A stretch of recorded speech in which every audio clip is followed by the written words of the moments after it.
Jason, this smells pleasant. No. See that? What? Fruity?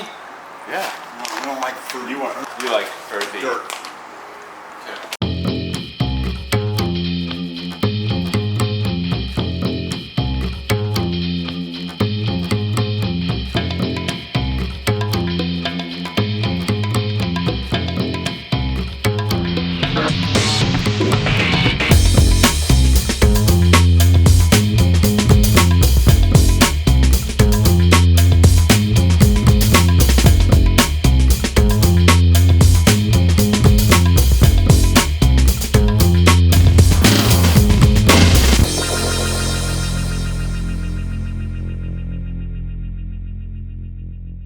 Man, there's so many good consultancies out there that will crush it if you want them to do some market research on an idea you already have, or you want them to solve a problem for you, like you're not interested in doing the work yourself. And man, like there's innovation consultancies, and then there's people that will like teach you design thinking. But I think that we bring an experience, a very human-centered experience that lights people up and turns them on in ways that they haven't been kind of flipped on in a long time. I think the thing that we have started with and then we kind of tried to leave for a while and come back to is this notion of awakening the human spirit. I think what we've landed on time and time again, and what our clients continue to tell us time and time again, which is probably the best source, is that we're really good at like waking people up. We all fall into this slumber of going to work and taking orders from email all day. That looks like success. Like, oh, I got a job and I got a desk and they gave me a laptop. I have things to do. Right, and then it's got some spreadsheets on it and now I get my things and then I present all my work.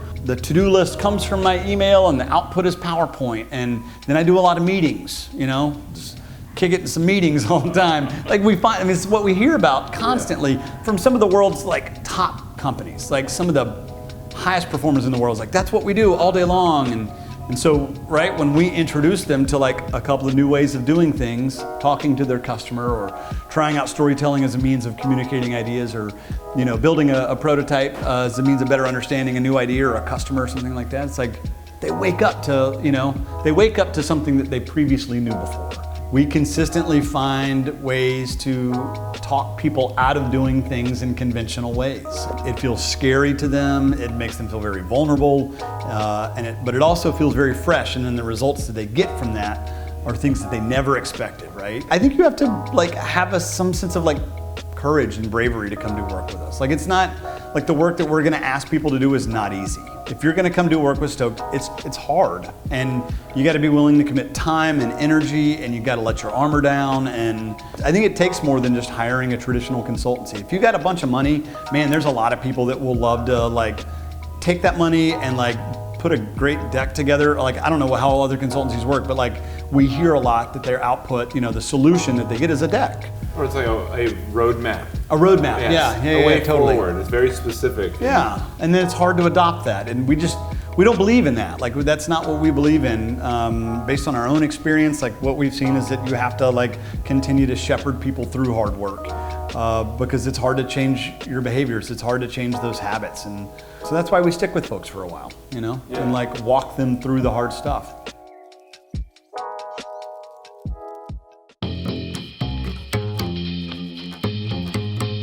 So you're telling me that the Steely Knives reference is about Steely Dan?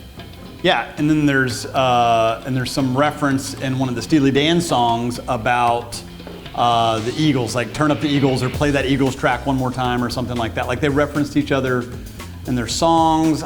Are we talking like Notorious B.I.G. Tupac level beef? I don't think it was that kind of beef. I think it was like, they weren't looking for each other. I think like one of the girlfriends of somebody in Steely Dan really liked the Eagles a lot, and like that's where it started. Of course. And so they threw out one line, and then the Eagles like threw out another line, and then the Eagles sold like 400 million records, and Steely Dan was like, what happened? And Steely Dan just continued to make like good music. Oh, really? Yeah. Did you know that the Eagles' greatest hits and Thriller go back and back for the most albums sold of all time? Really? That's true. Huh. I don't know where Steely Dan is in there. But they're close. No, they're just like, I mean, they're really, it's only like recognized by people who actually like good music. I'm a fool to do your dirty work, oh yeah.